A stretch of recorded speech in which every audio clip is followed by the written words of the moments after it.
Are tariffs increasing prices for the American consumer? So I'm going to say no. I do disagree with that. I do disagree. I do disagree. I will say that for some things, that is true. Ambassador Greer, good to see you. Thanks so much for your public service. We appreciate you being here today with us. You were here a year ago on April 9th of 2025, and I remember you were sitting here in this exact same spot, and I was sitting here, and in the midst of this, the president undid the Liberation Day policies as you were sitting here. It was actually a kind of an awkward moment. I thought it was okay. Yeah, okay. I mean, I feel like you're in a very bad position here. This whole idea that this president made this switcheroo on you while you were in the middle of testifying here today. I mean, listen, with some countries, it's easier. They have fewer barriers. With others, it's harder. It's going to take some time. And in the meantime, they'll have that tariff. But I actually feel bad for you. No, but I really feel bad for the American people. Anyway, so, you know, tariffs can be used very effectively, as you know, especially when combating our strategic adversaries like the Chinese Communist Party. They can be used to protect specific industries, and I support the idea of doing that. I don't like how we've treated some of our friends in the international arena, the same as we've treated our strategic adversaries. I don't like the fact that Congress has not been involved in the process. This committee should be more involved in the trade policy of the United States of America, and as evidenced by the rulings of the Supreme Court, they would agree with that statement as well.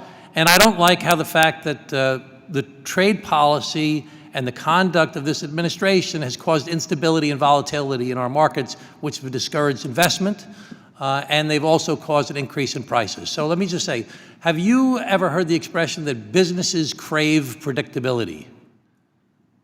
Sure, we've heard about that. So I've talked to a lot of businesses, I'm sure you have as well, that talk about the fact that they're not sure whether to invest or not because of the instability, the volatility, the way the policy changes in this administration from month to month, even year to year. Would you agree that there's been some instability and volatility caused by the trade policy of this country? We've certainly raised tariffs because before we had very low tariffs, so we had wild imports from China. We don't want that. But so we have been would you say that the policy of this administration has caused instability and volatility in?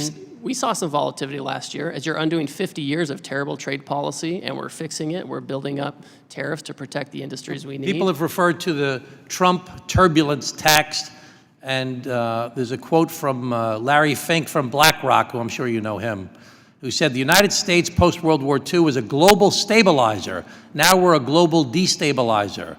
None of this needed to happen. This is not a pandemic. This is not a financial crisis. This is something that we've created. Uncertainty and anxiety about the future of the markets and the economy are dominating each and every client conversation." You've heard that quote from Mr. Fink before? Well, I haven't read that, but I know Mr. Fink.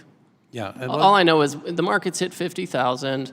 We're growing faster than any G7 partner. Okay, but you've agreed that there's been some instability and volatility that's been resulting from this policy. Let me ask you this question. If you have status quo, that's a bad status quo, you will have a change if you're going to try to improve it. Let me ask you this question. Are tariffs increasing prices for the American consumer?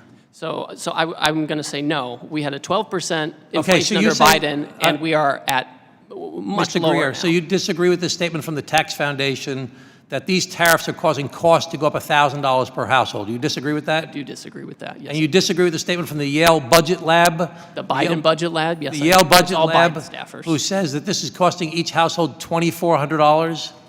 I do disagree. On an annual basis? Because they assume that it passes down. Right here, article from the Wall Street Journal, who doesn't like me, by the way, Trump's tariffs are being picked up by corporate America, not the consumers. Okay, and do you disagree with the Manhattan Chamber of Commerce, because in New York things are more expensive, that this is costing each household $4,200? I can't fix the Mamdani socialist city policy. Well, that's not the Chamber of Commerce, but okay. Okay, all right. That's very clever. Okay, and how about from Moody's Investment Services? They say that these tariffs are raising inflation and the cost of living. Do you disagree with that? I do disagree. These are the people who want offshoring, Mr. Schwartz. And you disagree with the fact that Moody's also says this reduces jobs and reduces the strength of our economy?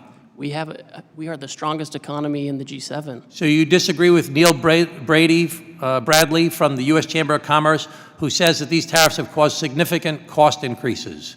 So I will say that for some things, that is true, because if we're getting subsidized stuff from China and we're trying to create a market price for intermediate goods, it could Well, it's raise not the just cost of the China, it's all market kinds price. of different goods. And there's a lot of, you talked about, I think you called them the Biden Budget Lab or something like that. Yeah, it's But all I mean, Biden staffers But that the work. U.S. Chamber of Commerce, the Tax Foundation, these are conservative institutions that are saying that these are costing consumers, one said $1,000 a year, another said $2,400 a year, another said $4,200 a year. So you disagree with all of that? These aren't conservative institutions, they're offshoring institutions. Okay.